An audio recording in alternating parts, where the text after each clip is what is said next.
দেখেছেন ইসরায়েল কর্তৃক ফিলিস্তিনি মুসলমান হত্যার পরিপ্রেক্ষিতে বিশ্বব্যাপী ইসরায়েলি পণ্য বর্জনের হিড়িক পড়ে গেছে। এটাকে ফলপ্রসূ কার্যক্রম হিসেবে দেখা হচ্ছে।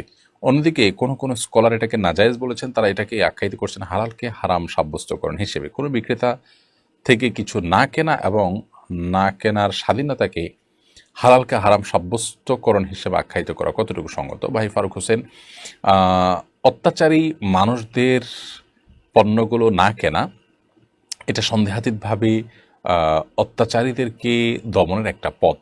বিশেষ করে আমি তাদের কাছ থেকে পণ্য কেনা মানে হলো তাদেরকে একরকমের সাহায্য করা, কারণ এর লভ্যাংশ তারা তাদের সে অন্যায় কাজে ব্যয় করার সম্ভাবনা থাকবে। তো প্রতিবাদের অংশ হিসাবে আমি তাদের পণ্য বর্জন করলাম। এটি সন্দেহাতীতভাবে খুব প্রশংসনীয় একটি কাজ। যদি কেউ এটাকে মনে করেন হালালকে হারাম করা হচ্ছে এখানে, তাহলে সেটি তার বুঝের ভুল আমি মনে করি। কারণ ওই জিনিসটাকে তিনি হারাম মনে করছেন না, জাস্ট এর কাছ থেকে কিনছেন না।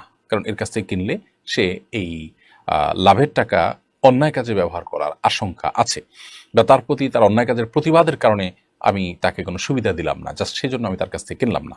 এ অর্থে এই বর্জনটা বরং ইবাদতে পরিগণিত হবে ইনশাআল্লাহ তাআলা।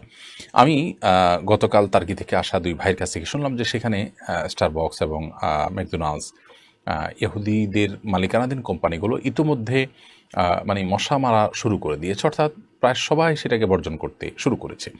সন্দেহাতীতভাবে এটার অনেক বড় একটা প্রভাব রয়েছে। আমাদের উচিত যে এই সমস্ত ইসরায়েলি পণ্যগুলো বা ইহুদি পণ্যগুলো এগুলো বর্জন করা, এবং এগুলো বর্জনের পরে দায়িত্বশীলতার পরিচয় আমাদেরকে দিতে হবে।